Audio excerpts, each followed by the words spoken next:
Aiko and I are going to pass on the stage to Jane to introduce our amazing speaker and today's event. Thank you.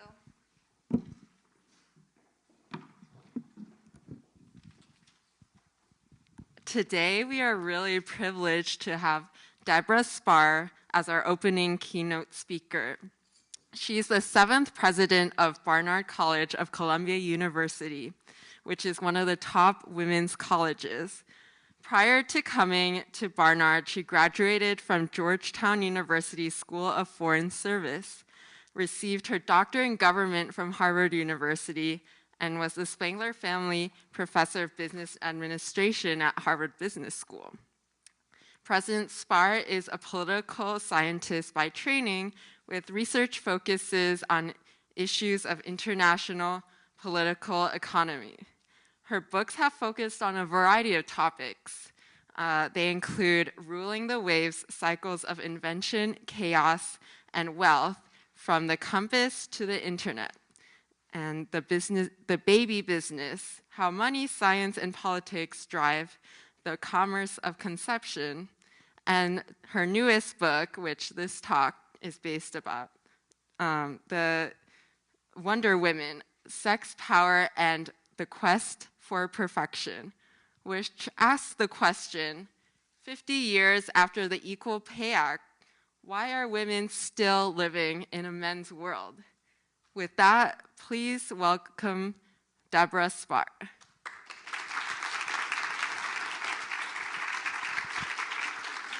Thank you. It's a great pleasure to be here today. As you can probably figure out, I spent the majority of my life actually in Boston, and I miss it desperately. So it's actually really nice to be back, and it's wonderful to be here. And I'm really going to try not to giggle over the fact that we can't get the computer to work here at MIT. But if and when the computer works, I will talk to you with slides. If the computer doesn't work, I will talk to you without slides. And I'm also going to try to avoid these holes in the floor, which are probably the single worst thing for high heels I've seen in a while. So if I sort of wipe out, please don't giggle too much. But what I want to start out by doing is I want to tell you a little bit about how I came to write this book, Wonder Women. Because I've been talking about the book now for 6 or 7 months, and what I've discovered in giving all these talks is that the story of how I came to write the book is in many ways the story of the book itself. So I will start there. I'll try to leave a little bit of time for questions, but we got off to a bit of a late start, so we may not have quite as much time. But most people presume, understandably, that if there's a book written by a woman who happens to be the president of a women's college, that I wrote the book sort of because I was president of a women's college. But in fact, I started writing what became this book when I was at Harvard Business School. Sort of not an obvious place from which to have written this book. And it was a particularly not an obvious book for me to write because I had actually spent most of my early life and career absolutely avoiding the fact that I was female. Now, I knew it biologically. I was aware of this distinction. But for better or worse, probably for worse, I spent most of my life assiduously avoiding anything having to do with women's issues. I didn't join the graduate women at MIT or anywhere else. I wasn't a member of the Women's Students Association. I wasn't a member of the Female Faculty Association. I never even took a single course in feminism, something which my colleagues at Barnard have never quite forgiven me for. But I managed to make it all the way through my career pretty much as the only woman in the room, without sort of spending a lot of time thinking about women's issues. In fact, if you had really, really pushed me, I probably would have acknowledged in a whisper that I was getting a lot of advantages by being female. That I knew, that Harvard Business School needed women, and so when I applied for a job, the fact that I was female probably helped me. Do we have a working computer at MIT? Yay! So I avoided this for years and years and years. And then at some point, within the space of a very short number of weeks or months, something changed. And it was really a series of just a very small series of events that forced me to start thinking differently. And the first event was just one kind of random day. I was sitting in my office, a good friend and colleague called me, and he posed a question to me that I had already heard probably hundreds of times in my life by that point. And most of you in this room are probably a little too young to have heard this question, but trust me, you will. And the question was phrased very nicely, very gently, and the guy asked me to do, I don't even remember what it was, but it was like a panel or a symposium or some kind of an event. And he said, I know you don't know anything about the topic, but don't worry, you'll be great, and they'll love your energy, and I'm sure you'll do a good job. And then his voice went down a little notch, and he said, and we really need a woman. And even though I had heard that hundreds of times, something cracked that day. And I said, you know what? No.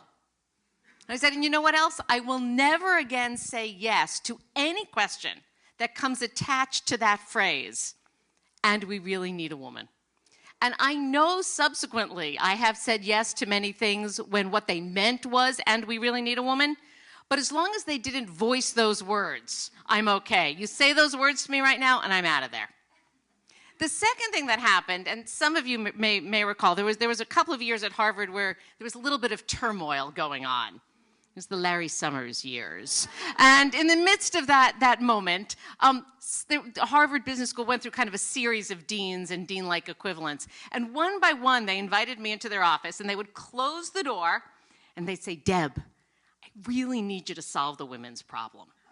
As if there was some kind of magic switch that only existed in my office, and if I just flicked that switch, the problem would get solved. Now, if you read the article by Jodi Kantor in this past summer's New York Times, you may, which was on women at HBS, you will know that I failed dismally. And sadly, the status of women at HBS really has not gotten any better in the years since I was there. So I was total failure at solving this problem, but for the first time, I addressed it. And I really began to grapple with the fact that there was a women's problem at Harvard Business School.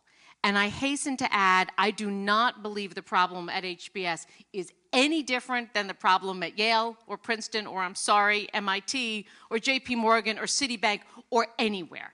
It is the problem that we face in the US society and pretty much with some exceptions across the world. And the problem is quite simply that women's lives and careers still evolve in fundamentally different ways than do men's. And as I started to just think about this, I became totally aware of what I probably should have been aware of decades ago, which is that I had been living through this problem my entire life.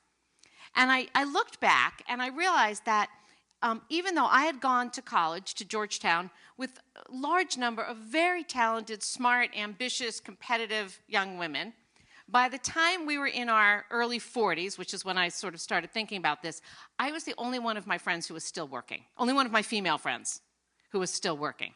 All my male friends were still working. Then I looked a little closer to home, and I did the sort of terrifying math and realized that when I started at Harvard Business School, I had started in a cluster of 20 junior professors, assistant professors. Harvard tends to hire in these large groups. And there had been 10 women assistant professors and 10 male assistant professors.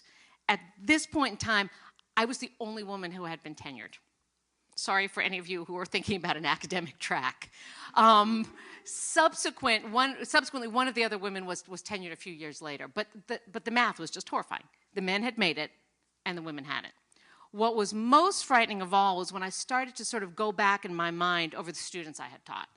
And at this point, because as you probably know, classes at Harvard Business School are big, so you'll have 100 or 200 students a semester.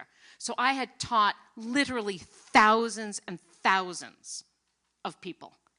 Every single one of those people was incredibly smart, incredibly ambitious, incredibly competitive, and had paid an absurd sum of money for an MBA. And yet, when I look back over all these very, very talented people, the women's careers had not developed at anywhere near the same level as the men's.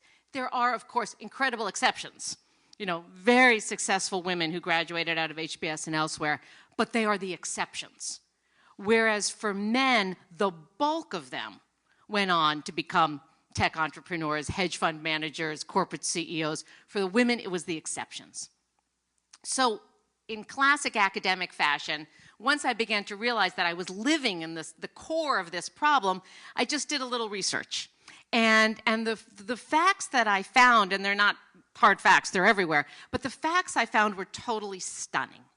And the single most stunning fact was that across every single sector in this country, almost without exception, the percentage of women sitting at the top of any industry, any sector, any group is somewhere between 15 to 20%.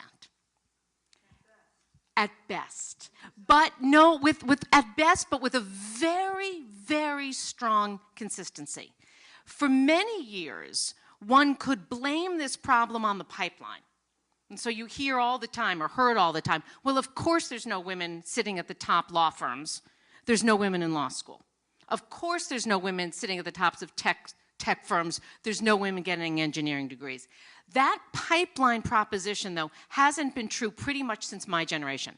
So it was women of my age who started going into the Ivy League and the top schools at something close to 50%. We've now been out here for a while. And yet the top tiers, the percentage of women in the top tiers has barely budged over the past 20 to 30 years. And again, what struck me most strongly was the consistency. So the percentage of women and partners at top law firms is 16%. The percentage of women who are on the boards of Fortune 500 corporations is 15.2%. So small that if literally one woman goes on or off a corporate board, the number flips. The percentage of women who are surgeons is 19%, despite the fact that women in medical school are over 50%. So I knew it was going to be low. What really struck me was the consistency here. Now, in the fields that many of you represent, you're even worse, sorry. So engineers, about 10%. Top positions. Actually, the worst number I've seen is Hollywood directors, which is 7%. But again, I would have thought there would be some fields where you'd find a 38%, even a 27%. But no, women are stuck at below 20% across every sector.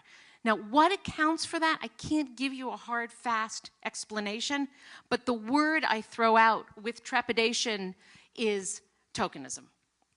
And I hate that word, it's a bad word, but if you just look at what happens anecdotally, many sort of power groups in this country, in all sectors, have roughly 10 people on them. Boards of directors tend to be around 10 people. Management committees tend to be around 10 people. Strategic operating groups tend to be around 10 people. What's happening? There's a mental checklist, I think, in the back of many people today which says, ooh, we really need a woman, right? If they look around a room now, everywhere with the possible exception of Silicon Valley where they haven't quite gotten this yet, but they're getting there, there is a sense, oh my gosh, we need a woman. So we got to get one, and we kind of need to get two. We also need someone of color. Now, if we can happen to get a woman of color, double whammy, sorry. But once you have two women and at least one person of color, subconsciously, the need goes away. And so from there on in, everyone you're seeing is middle-aged white guys, or in Silicon Valley, young white guys. And what happens, if one woman goes off, they replace her with a woman. Person of color goes off, they tend to be replaced with a person of color.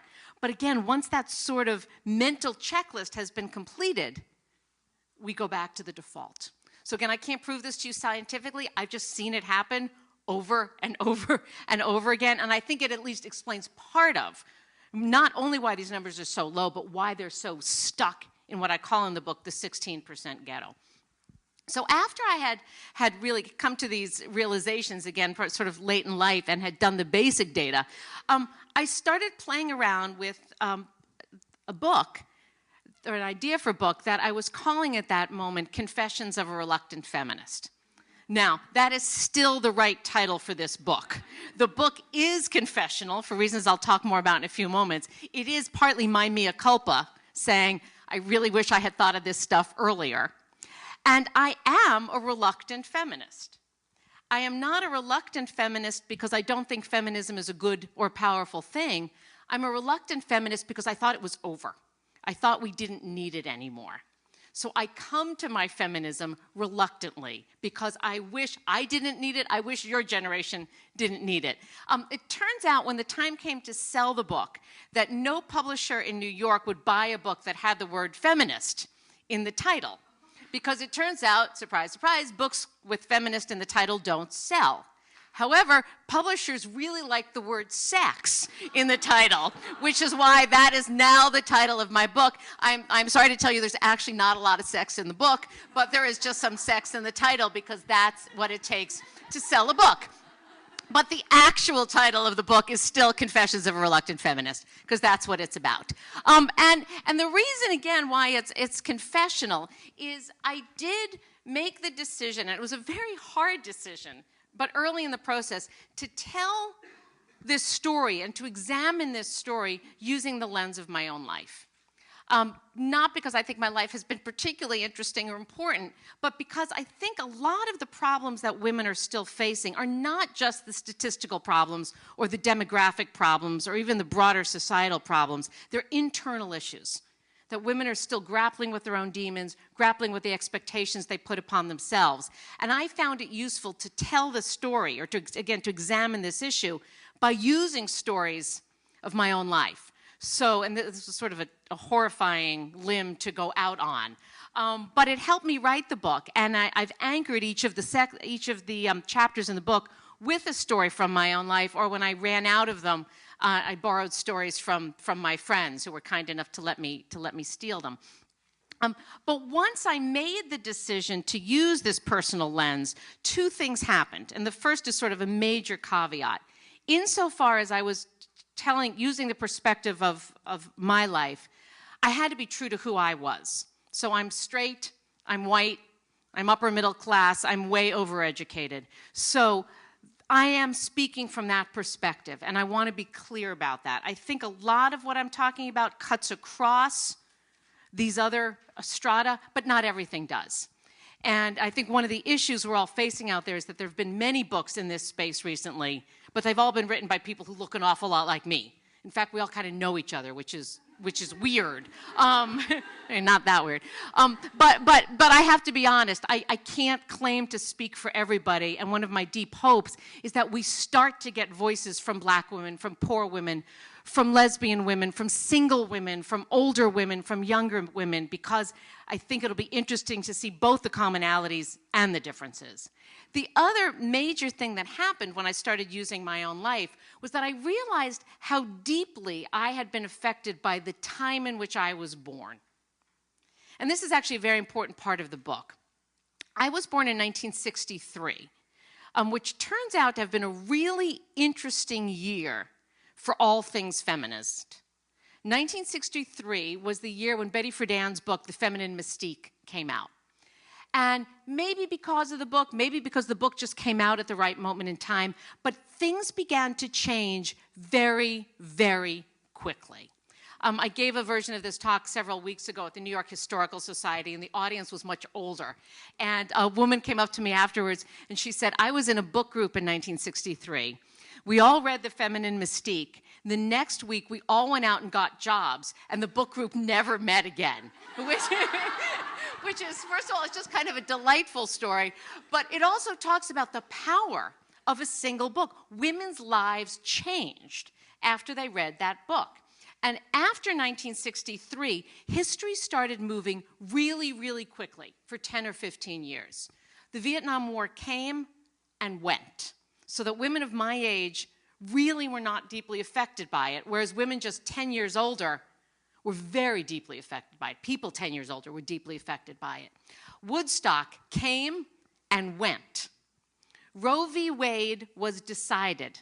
The sexual revolution, the feminist revolution, all of these things happened between 1963 and roughly 1975. And women of my generation were too young to stay up for any of it. So even though we were technically alive during the feminist revolution, it really didn't affect us that much because we were kids. And I think this is an important thing to notice because the history that happens when you're a kid is ancient history. It could have happened 200 years ago. It doesn't affect you personally. It's like asking most of you, what you think of the internet. Well, you don't think of the internet. It just is, right? But if you're our age, you think differently. And so what happened to women generally of my age is that we didn't become feminists. And certainly for women of most of your age, most of you, we just know demographically, don't count yourselves as feminists either, because feminism was something that happened in your mother's, or for some of you now, your grandmother's time. And it's just not cool by definition. The things your mother fought for are not cool, especially if you think they're over. And so what happened sort of culturally is that women of my age, again, very different from women even 10 years older, we tended not to become feminists. Instead, what affected us were the images that we were seeing by the time we became 12, 13 years old. And this is my favorite image. This is the ad for Charlie Perfume.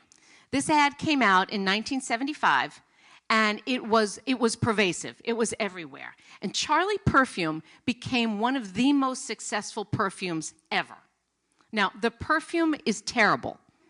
I have tried it. Trust me on this. But if any of you are at Sloan or thinking along business lines, this is one of the best marketing campaigns you'll ever see. Because look at what it does. With very, very few words, it is portraying the image of the modern woman, the aspirational image of the modern woman. The only words you see here are irrelevant but nice. Gorgeous, sexy, young. These are good things. Do you want to be gorgeous, sexy, young? Yes.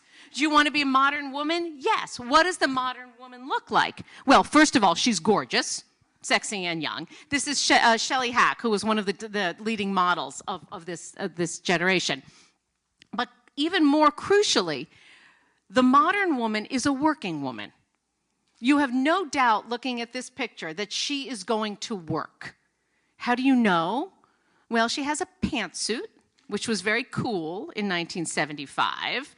But more critically, she's got a briefcase. But think about how the briefcase is portrayed here. The briefcase tells you that she's going to work, but you don't look at that and say, oh, she's stressed out, she's got a presentation to make and a nasty boss, right? She's just going to work. And the briefcase is like behind her as an afterthought. And you just think, oh, going to work is fun. And you're gorgeous while you're doing it. And then in another ad, she's got the briefcase in one hand and she's got a baby in the other hand. And the baby is beautiful and blonde. And you're not worried that the child has, badly subsidized daycare or maybe running 104 fever and the nanny's disappeared. You just know she's going to work. And she's got a baby, and it's all going to work out. And in the television versions of this ad, she comes home from work, and there's a man sitting at a piano crooning to her and squirting her with perfume. And I thought this was going to be my life. And maybe I was a little naive, and maybe I was a little shallow, but these were all the images that my generation saw growing up. And what the cultural ethos was just shouting to us is, of course you can go to work. And of course you can be a mother somehow in your spare time. And of course you're always going to look gorgeous and men will be there squirting you with perfume. And I thought this just sounded like a really good thing. So did I want to be a feminist? No, I wanted to be Charlie. And it wasn't just this Charlie. There were these Charlies too, all right? Charlie's Angels. Shelley Hack was actually also one of the Charlie's Angels. Now, of course, this is silly and fictional and surreal, but this was the television portrayal of working women. Okay, look at how these women are working, okay? First of all, they are once again models with perfect hair. Very hard to do if you're born with this hair instead. They have a male boss they never see. Okay, Charlie is invisible. They are ridding the world of evil, and they're doing it in their bikinis. Okay? Now, even if you know this is absurd, you think, okay, one notch down, how bad can that be? This, again, and I don't mean to make too much of the joke, but I think many women of my age went into the Ivy League colleges, went to graduate school, went into the workplace, just presuming that it would all work out. And it wasn't just what we were seeing on television or in magazines. It was also what we were hearing from our mothers, from our teachers, from every influence around us, because we were the first generation that were told we could have it all. And if you're told that your whole life, you believe it.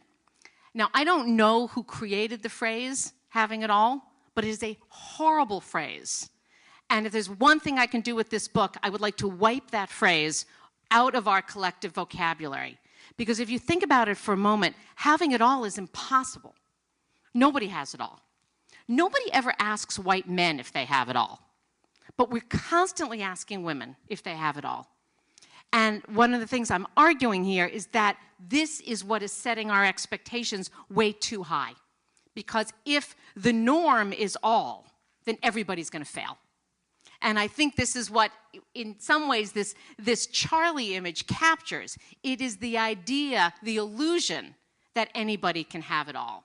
And one of the central things that I argue in the book is that what we have done to women, out of sort of nobody's ill intent, is that we've somehow created the expectation that normal women should be Wonder Women and should be having it all.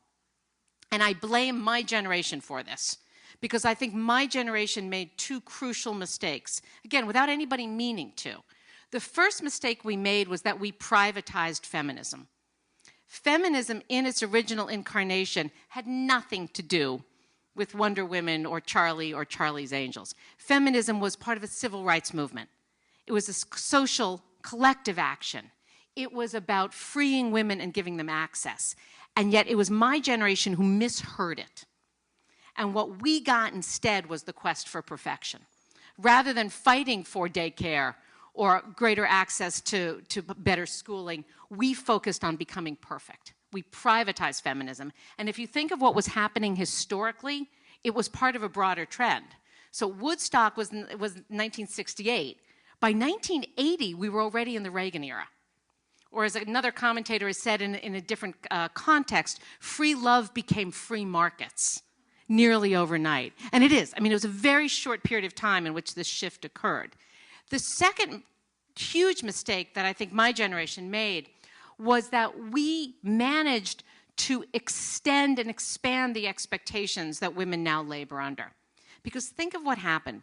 For hundreds and hundreds of years, women were subject to a very narrow and very constraining set of expectations. What did you have to do as a woman? You had to get married, have babies, take care of them, and cook a little bit. Okay? Not a very exciting life, in many cases a horrible life, certainly a constraining life, but clear and straightforward, and not hugely onerous. Then what happened? Feminism came along, and again, for all good intentions, we now say to young women, you can be an electrical engineer. You can be CEO of a startup company. You can be a Supreme Court judge. You can be a NASA astronaut. This is all fabulous and wonderful. But we're also still saying, and be a mother and a wife and keep the house and cook the meals. So rather than making women's lives easier, I'm afraid, we've added to the burdens because we expect women to do everything.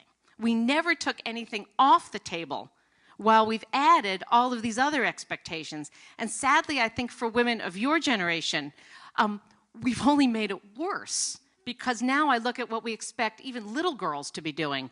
Traveling soccer team, like by the time you're 4.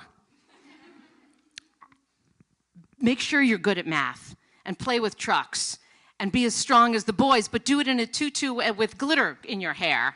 And save the world before you're 17 by starting your own NGO. I mean, it's an incredible amount of expectations, because I see them. I read college applications. And, I don't remember the last time a kid has applied to Barnard who hasn't started her own NGO. And they're 17. So, it's easy to laugh at this stuff, but in fact, I think it's quite exhausting. And we're seeing more and more girls, and to some extent boys, feeling like they're failures at very young ages, because they haven't managed to be perfect.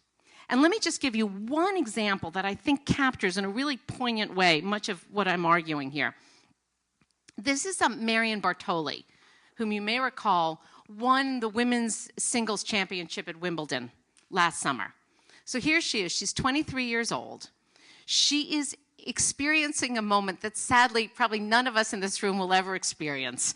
And that is, in addition to the tennis, you know, she is at this moment the best person in the world at her chosen pursuit. She is perfect. She is the best in the world. And so she shows up for her first interview, which is with the BBC. You know, very respected, reputable journalistic organization. And her father had been her coach all the way through her career. So she shows up for the interview, and the interviewer sits her down, and he says, "So, Ms. Bartoli, I guess at some point in time your father took you aside and said, you're never going to be a looker, so you might as well play tennis." Live television, BBC, 5 minutes after she's just won Wimbledon. This is an extreme example of what happens to women all the time. No matter how good you are at what you're doing, somebody is asking you questions about something that is totally and completely unrelated. This happens to Hillary Clinton every single time she opens her mouth. And she's Hillary Clinton. How much more do we have to hear about her wardrobe or her hair? Think about, this is sort of one of my favorite business comparisons. We hear comparisons very frequently between Lloyd Blankfein of Goldman Sachs, Jamie Dimon of JP Morgan Chase. People are comparing who's doing better in Washington, who's made more money, who's the better CEO. Nobody ever asks who's the better father. We don't even know if they have children. It's just not considered relevant, which it's not, to their performance as corporate CEOs. And yet every single time there's an article on Sheryl Sandberg or Marissa Mayer, first of all, they're compared, and we know about their daycare, their nanny situation, where the baby is being breastfed. I mean, we don't ask these questions of men. And that's really part of the core argument that I'm trying to make here. So what the book does is it starts with this historical context that I just laid out. So the first chapter looks at really what happened from the 1960s to 1970s and how I'm arguing my generation sort of fell into this illusion of feminism that only hit us later in life. And then after I make that argument, every subsequent chapter looks at a different aspect of women's life. And because, again, I'm writing somewhat personally, I follow the arc of a woman's life. So I start with girls, and I look at how we raise girls. And I argue that we're quite simply confusing the heck out of little girls because we're giving them so many messages so early on about be princesses, be ballerinas, play with trucks, don't play with trucks. And then I think as a result, we're really not doing girls much good. And that by the time, again, they sort of reach where I get them at the college level, way too many of them have fallen into this princess problem of thinking that they have to be perfect. We don't do that to little boys, particularly not little white boys. I think we may do it more to boys of color. But to little white girls, we're constantly telling them to be perfect. You know, be good at math, be good at writing, be nice to everybody, look beautiful. Kind of with little boys, as long as they're not killing anybody, it's okay, you know? Little girls, we have very different standards. The next chapter looks at beauty and body image. There are no surprises in that chapter, but I think there's a lot of bad news because you will recall that one of the central tenets of feminism was that we were supposed to stop valuing women just for their looks. How many people think this has happened? Not many. And I would suggest that in some ways we've actually gotten worse. This is a picture that I just find interesting because somebody said to me many months ago, well, at least we don't have corsets anymore. I said, okay, yeah, but then I thought about that. And I'm not so sure. Because this is over here on the left. This is a picture of a woman wearing a Victorian-era corset. Now, I'm sure it was uncomfortable and hot and probably itchy, but you got to take it off at the end of the day, right? And not wear it all the time. This is the body we're supposed to have now, which is essentially the same body as you got with the corset. And yet now women are expected to try to get this body without any physical assistance at all. So I'm not sure that we've we've actually advanced, because if this is harder than that. What makes this even worse is if you pick up any magazine on the stands right now, you would assume that all women look like this. All the models in the magazines are, first of all, gorgeous to begin with. They're 17 years old, even if they're portraying 42-year-old women. And they're digitally enhanced, so that the women you're seeing in magazines are literally not real women. Now, a smart 14-year-old girl knows that, but she doesn't really know that. And if you read the text of the women's magazines, they're all aspirational. Walk your way to thinner thighs. The broccoli diet for J-Lo's butt. Well, you know, you can walk forever and you're not going to have the thighs that that model has because they're not real. And you could eat all the broccoli in the world and you're not going to have J-Lo's butt because it's her butt and it's not real anyhow because it's being digitally photoshopped. So I really worry that the message that not only young girls are getting, but all women are getting, is totally distorted and arguably more distorted than it was 50 years ago. The next chapter of the book looks at sex. This is the one part in the book where I do talk about sex. And the argument I make there, and I thought this would get me into all kinds of trouble that actually it has not yet gotten me into, that I'm not entirely sure that women have come out of the sexual revolution in the right place.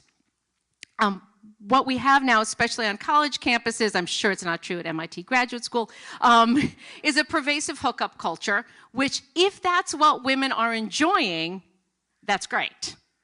But all of the survey evidence suggests that most young women actually want relationships. And so if what they're getting is hookup culture and what they want are relationships, I'm not sure how this was so good a movement. Because essentially young women are having sex much more like young men, but if they actually have differences in preferences, the men's preferences have won out. And whereas in the bad old days, women gave sex in exchange for originally marriage and a lifetime of commitment, or more recently, dinner and a movie, I'm not sure what they're getting out of the bargain right now. So I will say no more about that, but you may think about that amongst yourselves. The next chapter of the book looks at marriage, where I raise the question of why people are still getting married, because the economic bargain at the base of marriage really has disappeared, and yet we are not only getting married at fairly steady rates, we are, I would argue, increasingly fetishizing the white wedding. You know, the whole romance and idea that of the white virginal wedding, which really makes no sense anymore societally, and yet we're doing it in droves. And same-sex couples are embracing the heterosexual norm that really doesn't make much sense for them, and so just try to figure that out. And I say that as someone who's been very, very happily married, and my sweet husband is here hearing this talk for the 4,000th time. So thank you. The next chapter of the book looks at babies and the ways in which we are not only producing babies today, but arguably also trying to make our babies perfect. And I say this as someone, I wrote my last book on reproductive medicine. I think this is both an exciting and a kind of a terrifying development, that we are extending our quest for perfection to our offspring, buying our sperm, buying our eggs, freezing our eggs, buying our embryos, and trying to believe that we can make perfect babies and have perfect pregnancies and perfect labors without realizing that even with all the scientific advance, this is a complicated endeavor. And I'm not sure it's one in which perfection really works. The next chapter, and I'm racing through these quickly now, looks at the workplace. And I'll just stop here for a moment. Most of the books in this space really focus on women in the workplace. That's, of course, where I started looking at these differential numbers of women in the workplace. But what I really do in this chapter, and it's the only chapter where I look at the workplace issues, I look at how places run by women are different than places run by men. And I try to tease out some of the differences in women's leadership style relative to men's. And I've been very lucky in this regard personally because I've had this massive hormonal shift in my own life. I moved from Harvard Business School, a pretty testosterone-heavy place, to Barnard College, where you can't find testosterone with a search party. And it's, they're different. You would never confuse the two.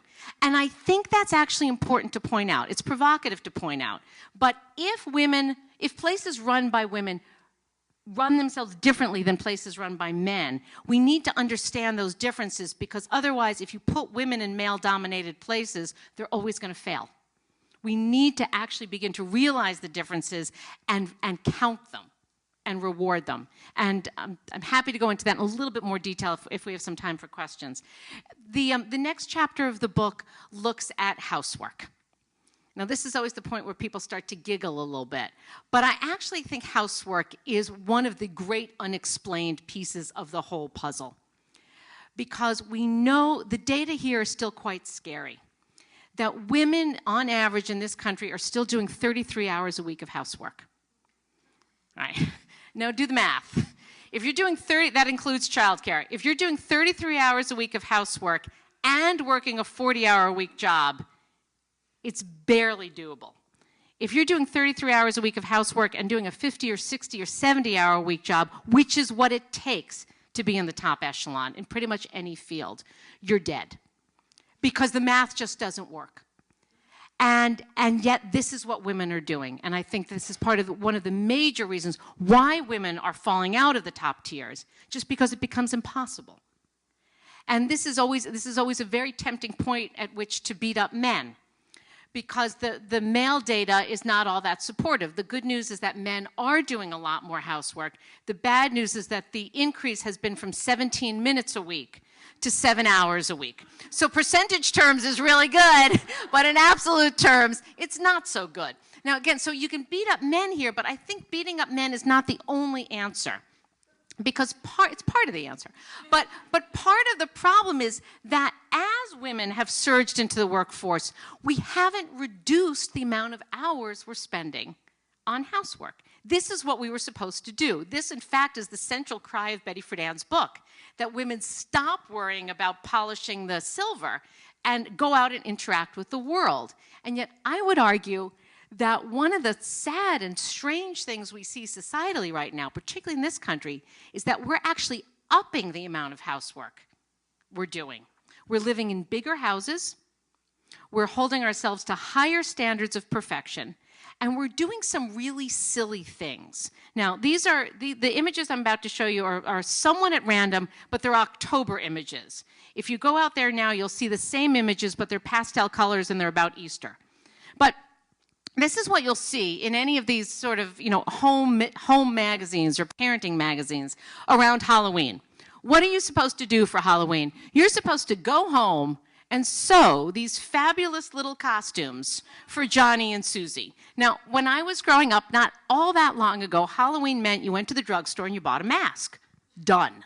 Now, Halloween means you as a mother have to create these costumes for your kids. Now, it's really, really easy. Most of you are too young to have dealt with this to say, I will never be this stupid. Trust me. If every other kid in class looks like this and your kid goes to school with a bag over his head, you are not having a good day. And you're not going to do it again, and you're going to fall into this silly trap. And when you're done with the costumes, you are going to encounter the bane of all working mothers' lives, which is the bake sale. Because you are supposed to bake cookies and send them with your child pretty much every day, so far as I can figure out, and they're supposed to look like this. Let me assure you, these are 4-hour projects.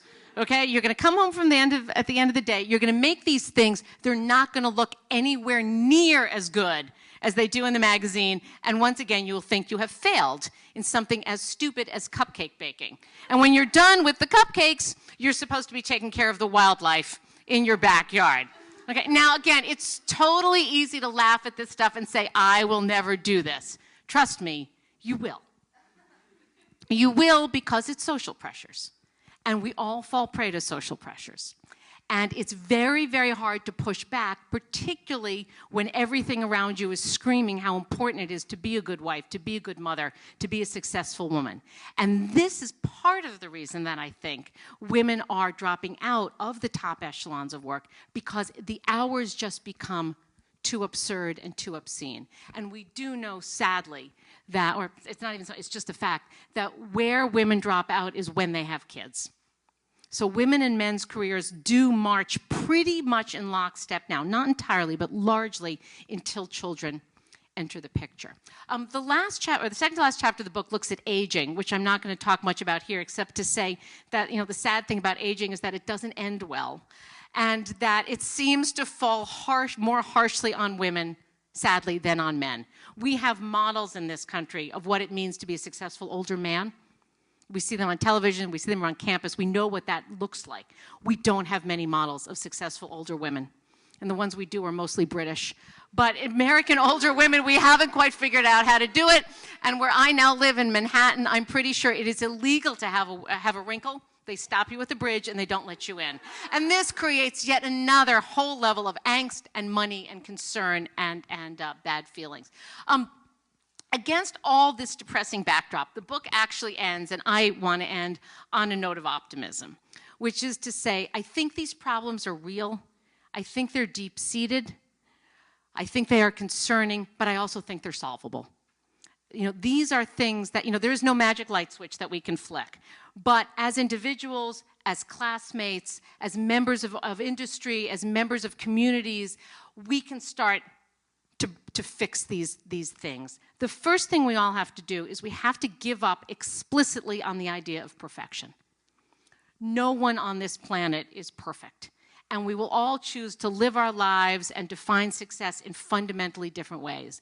We as individuals have to stop holding ourselves to impossibly high standards, and we as friends and classmates and colleagues have to make sure we're not holding others to impossibly high standards. Women tend to do this, and it's not a good thing.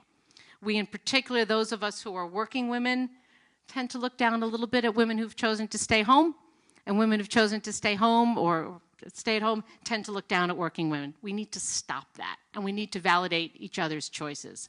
We need, and I say this particularly with regards to when I'm talking to younger women and to students, we need to understand that life is about trade-offs. The beauty of what feminism has given women today is it's given us choices. Women today, women of your generation, have the luxury of choice that your grandmothers would have found impossible. But having choices means actually making them. Nobody can have it all. So make your choices, own them, celebrate them, but don't ever think you can have it all. Nobody has it all. The third thing we need to do is make sure that we're bringing men into the conversation. So every time I do one of these talks, I mentally count the number of men in the room. And it's not so good, particularly since I know at least two of the men in this room are the technical support and one is my husband. So I think that leaves about 4 or 5. But we have to bring men into the conversation. Because if all we do is talk as women, we may feel a little bit better, we may sort of console each other, but we're not actually going to solve the problems. Why? Not because we're not smart or competent, but because 85% of the positions of power are still held by men. They have to be part of the solution. I think most men today want to help solve these problems. They've seen their sisters deal with them, their wives deal with them, their daughters dealing with them. They just don't know how to solve the problems, and they don't feel empowered to do so. I mean, most men walking past this room would not come in because it's a scary room when it's full of women talking about women's issues with empowerment up on the slide, not to mention parakeets or whatever I have up there. We have to invite men into the conversations, we have to give them the language, and we have to actually talk about some of the tough issues. And particularly some of the tough issues do have to do with what happens once children enter the picture. And yet because there's this sort of yucky biological component, men don't want to talk about that. And yet we have to. Which brings me to the next thing we have to do. And here's where I do depart from traditional feminism. We have to recognize that biology matters. It may not determine everything, but it's probably not something we should ignore because there is still a basic biological difference. And I say this with the full scientific certainty of having written a book on reproduction. Women have babies and men don't. And that is not going to change anytime in the near future. And that's actually a big deal. And it's not just a 9-month big deal, and it's not a big deal that's solved by a 6-week or 6-month maternity leave. Because having children is a lifetime experience, and it's experienced differently by women than it is by men. And we just need to acknowledge that and figure out how to bring it into the workplace. Because it's not just a matter of maternity leave. It's a much more complicated, addressable, but it's a more complicated set of issues. And then the last thing, and the thing I want to end on, and this brings me full circle. We need, I think, my generation, the generation that most of you sit in, to go back and reclaim some of the older arguments of feminism. We need to remember, as I said a few moments ago, that feminism is not about personal perfection. It's not about making the most successful you or the most successful children or the most successful family. It's about a collective endeavor. We need to remember to work together to fight for bigger goals. And crucially, we need to remember that this was supposed to be fun. Feminism was supposed to free women. It was supposed to liberate women. And if all we've done is tie ourselves down with heavier and heavier constraints, we've lost the plot. So let me stop there. Do we have time for just a couple questions? All right, thank you. So let me just take a couple questions. Thanks.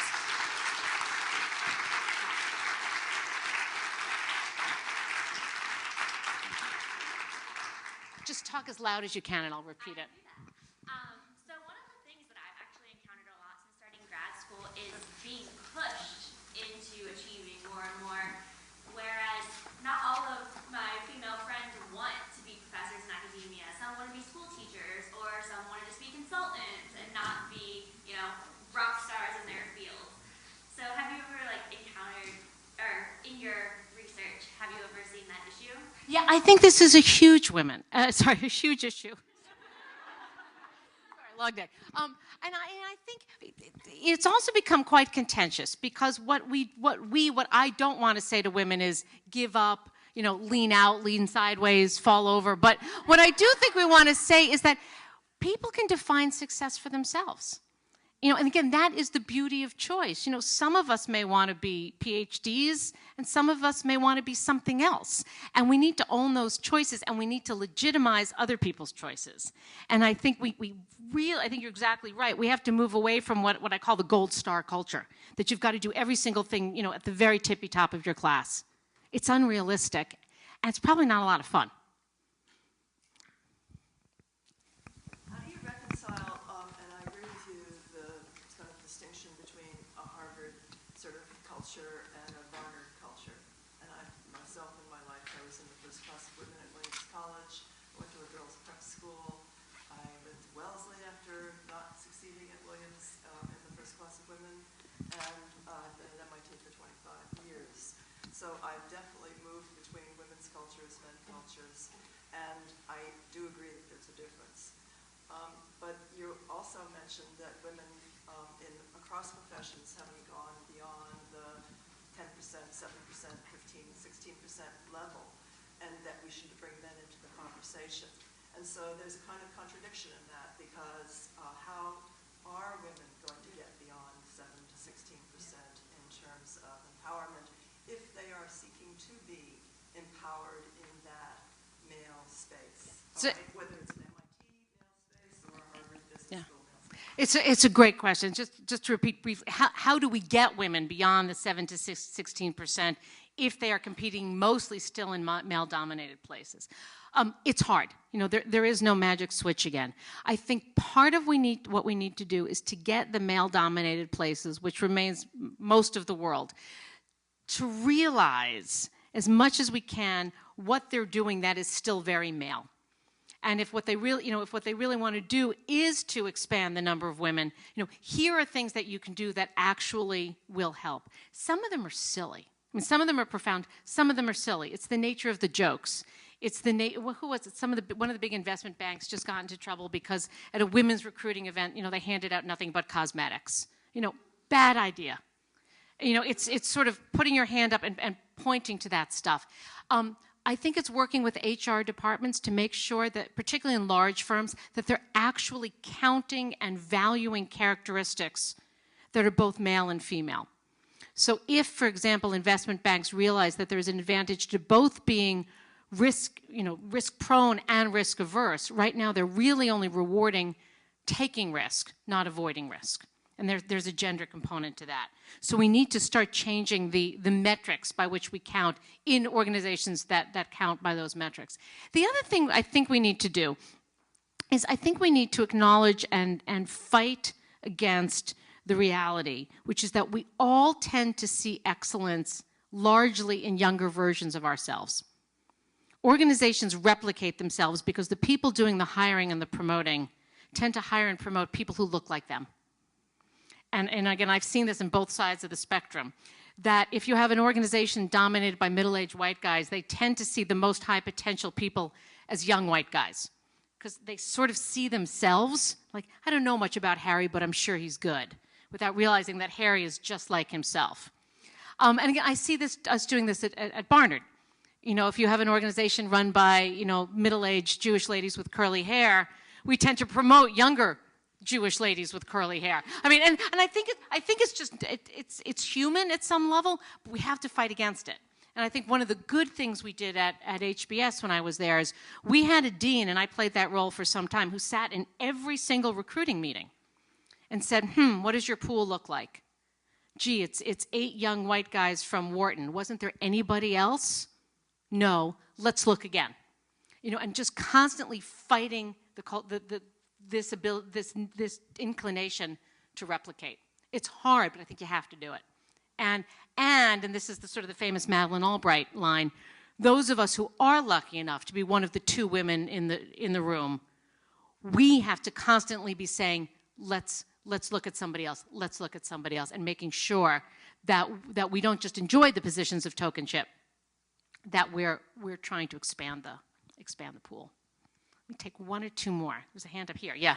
It was just like you were speaking about fighting about perfection and the idea of perfection, but if you didn't run an NGO by the age of 17, what's your chance to be in this high selective school, or what is your chance? Or have you changed your way of recruiting students, thinking, I'm not going to focus on perfect students, I'm going to focus on personalities, for instance? Well, the question, just repeat it, and you're entirely right, is that we are in, you didn't use this term, but I will, a collective action problem. That if, you know, it's one thing for me as a college president to say, you know, don't be perfect, don't start an NGO, but if everybody else in my college applicant pool has started an NGO and you've been playing video games for the past 5 years, you're not going to get in. So how do we begin to fight back at that? And I think part of it is, and some of the colleges actually are starting to do this, to recognize that we actually don't want our kids being exhausted when they show up on day 1, and that we are valuing characteristics that are not necessarily reflected in SAT scores. Barnard College is doing some really interesting things. They're not looking at your SAT scores, they're not looking at your grades, they're having you write an essay, a really killer essay, but they want to watch your brain work. I think that's really an interesting thing to do. And I will say at Barnard, and I suspect this is true at all of the top schools, we can tell who's checking the boxes. I mean, if your NGO is, you know, something you started last week, I can tell. Like and my admissions team can tell. If we see someone who's been the vice captain of 5 sports teams, or we know. You know, and we really do look, as I imagine most of you looked when you were applying to these great schools, you had a passion for something. You were really good at something. You had a quirk. You had a strange skill. And that's what we actually look for. We can tell the ones who've just tutored their way into the top. All right, let me take one last one. Yes, Scylla. Yeah, I wanted to ask you about, I think it's really important to get more men involved in the conversation, and I really appreciate all the men who showed up today. I was super excited. What's the best way to get our friends, our partners, our male mentors, you know, the men in our lives to get involved in the conversation? I think it's a great question. And I think one of the things you can do is when you come to an event like this, and you will all go to many events like this, bring a male friend along.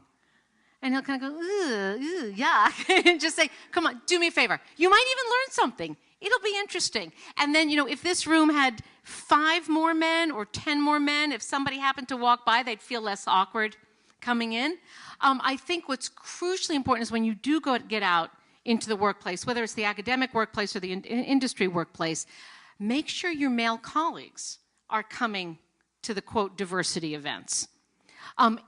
It's particularly important for men, or women and men at the tops of organizations to make sure men are showing up. And you know, just in my own small way, every time a corporation asks me to do one of these events, I said, is the male CEO coming? You know, are any men coming? And if they tell me that the only men are coming is the guy from the diversity office, I don't want to do it. So, you know, again, we can't turn this overnight, but, you know, bring a man along. It's, you know, it will slowly begin to change things. So, all right, one more, and then we'll stop. So you were talking about how there are just a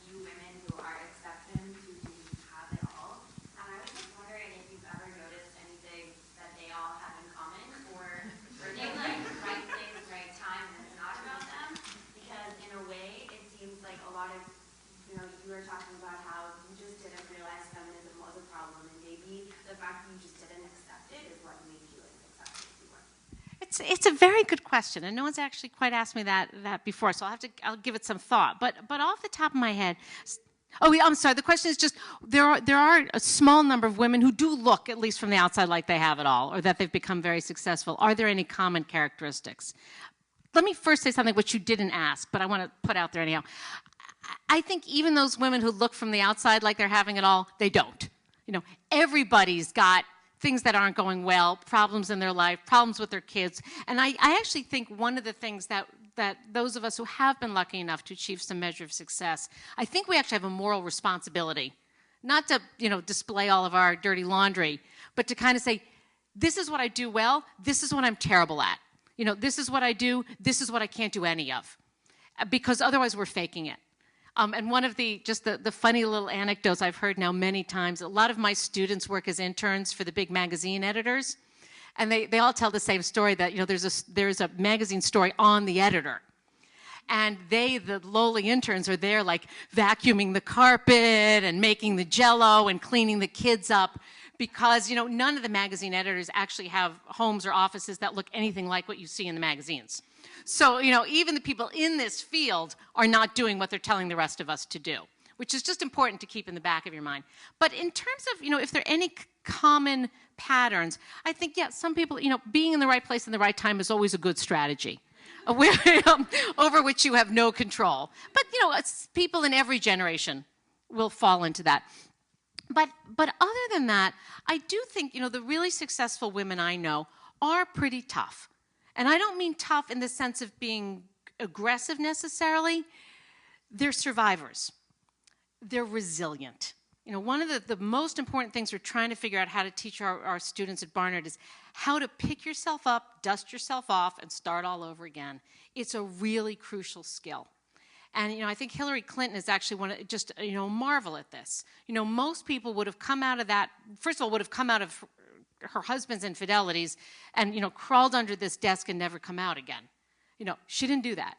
Most people would have come off that last campaign and retired to the country and gardened. She didn't do that.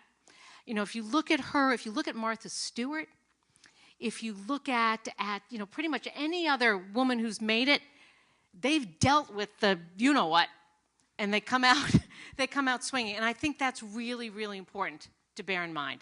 You know, it's going to be tougher as a woman. It just is. So you got to gear up for it. And the other thing I would say is, maybe this is a good note to end on.